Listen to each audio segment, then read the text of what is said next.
Hi, this is Heidi Connolly, the Celestial Professor. Welcome back to my channel. I'm really excited because we're here today with your first Elevating Your HSP-ness module on the Psychic Octopus. Sharing the tool that literally saved my life is no small thing. So let's jump right into it. Paul the octopus, I learned a few years ago, was a so-called common octopus used to predict the results of the World Cup in 2010, the International Association football matches. When Paul accurately predicted the outcome of the 2010 World Cup, he became an overnight sensation, a worldwide animal oracle.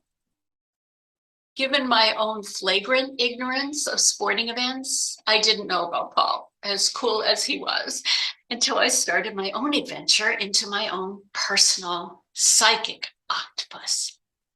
And this is where it really starts to get interesting. Learning to know the difference between your unique energetic signature, what I call the UES, which is your personal energy, versus other people's energy, is the basis for everything when you're an HSP. This is why. When you're highly sensitive, when you're a high sensitive, as you now know you are, and you probably have always been told you are, you feel things other people don't feel, and you feel them on a level that often feels overwhelming, even disturbing. And over time, your feelings can become so intense that you live a life of concern, fear, anxiety, and depression, as I did. And there's really no end to the effect your sensitivities can play in your life because they generally take over your life. Controlling these reactions to your environment becomes a pervasive need. And in order to save yourself from the pain and discomfort you feel, most people who are highly sensitive learn to shut down, deny, or otherwise distract themselves, avoid the feelings at all costs. The problem is none of these options is helpful in the long run, right? Because they all rise out of fear, lack, and defensiveness, as opposed to acceptance, worthiness, and love for self. Love for who we really are, and love for the world around us. This includes feeling safe, right? We don't feel safe.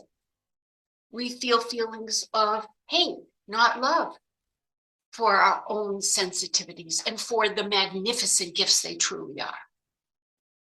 Question is, how do you get there?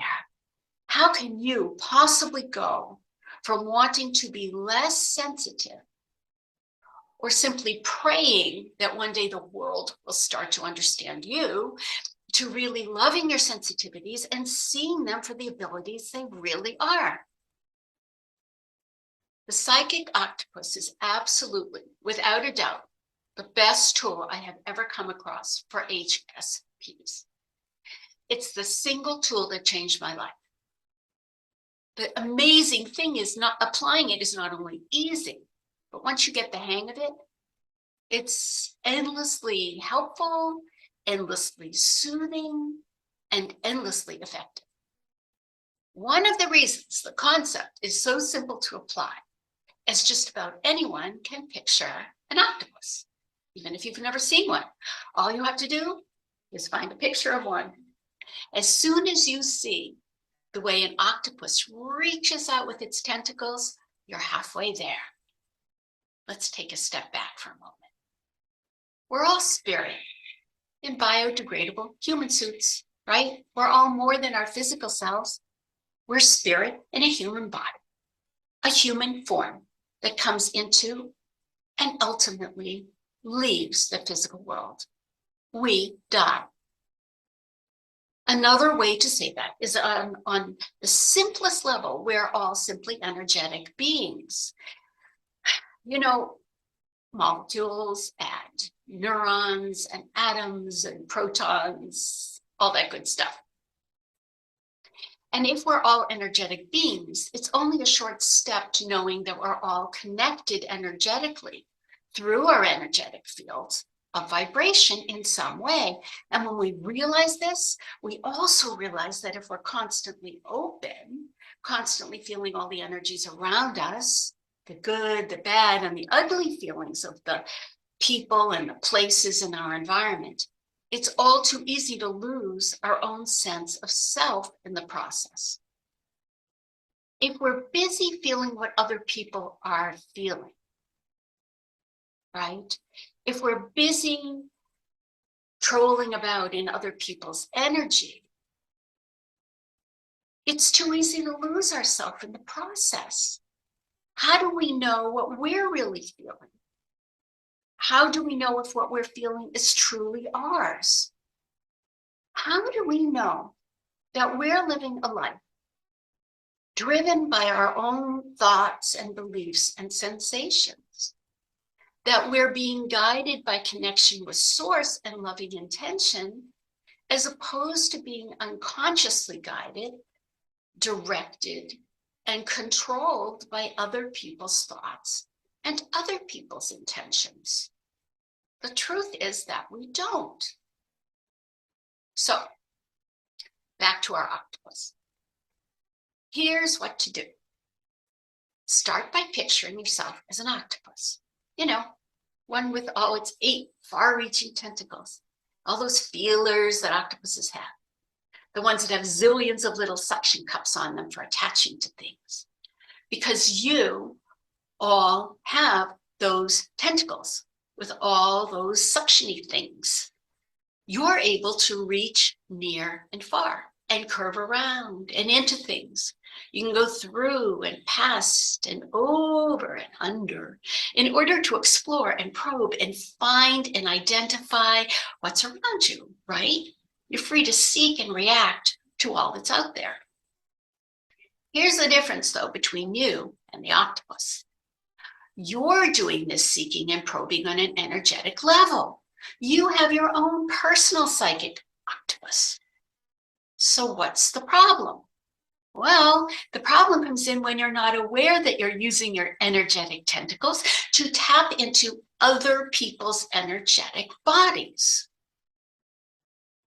You're not aware that you have built your relationships on this ability to know how other people think and how they feel. And you do it to the extent that you actually believe that knowing what they may be thinking and feeling and knowing what they are feeling is a good thing. It might seem like it gives you a leg up to what's happening around you, like it gives you a sense of compassion and empathy, right? Unfortunately, in actuality, it keeps you from knowing yourself. It's like water through an open hand, or water spilling out of a glass, where once you were contained, now you're all over the place. And until you reach some kind of barrier that stops you, or you run out of steam, you'll keep moving, thinning out until there's nothing left of you. But while you've convinced yourself that you're benefiting from tapping into what people feel so you can understand them better, you're also literally taking on their feelings, literally feeling them. And when you do that, you naturally, unintentionally, lose the sense of who you really are. This unintentional globbing on to other people, to their energy, keeps you from being centered and aligned, right? And then it's all too easy to lose yourself in a relationship, to forget what you really want, and to find yourself basically out of touch with who you really are in your essence. Did you ever say you felt beside yourself? That's probably because you were energetically beside yourself, that is. But when your octopus is in, when you've reeled in your psychic tentacles, you're no longer at the mercy of other people's stuff. You're no longer in constant reactive mode that keeps you off center, off kilter. Because it's only when you remain in your own energy that you have the ability to truly be a guiding, presence for yourself or anyone else. Practice how it feels to reel in your psychic tentacles.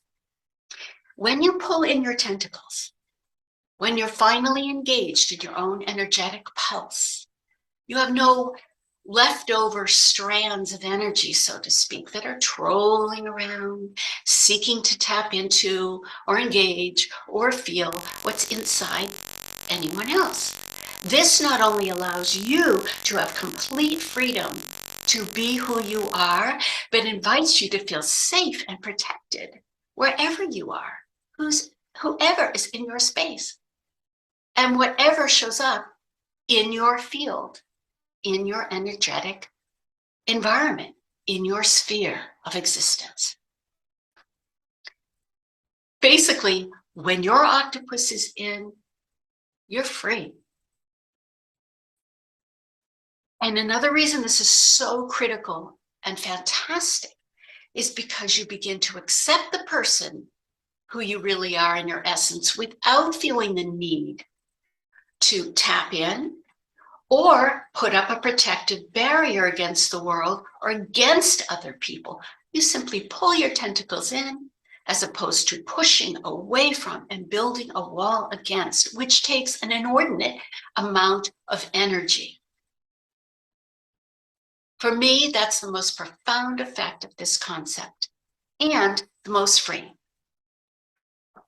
That is the world of the psychic octopus, Module 1. In Module 2, we're going to be talking about your unique energetic signature and how to get there. So don't miss it. If you liked this video, please like it and subscribe and join me next time. And bring other people along on this journey of awakening, because the HSPs, the high sensitives of this world, we are what are saving humanity. But we need to do it from a place of loving intention, of freedom, of alignment, so that we are centered and can help use our sensitivities and celebrate them in the interest of all humankind. You can reach me at HeidiConnolly.com or HSPness.com. I would love to hear from you. See you soon.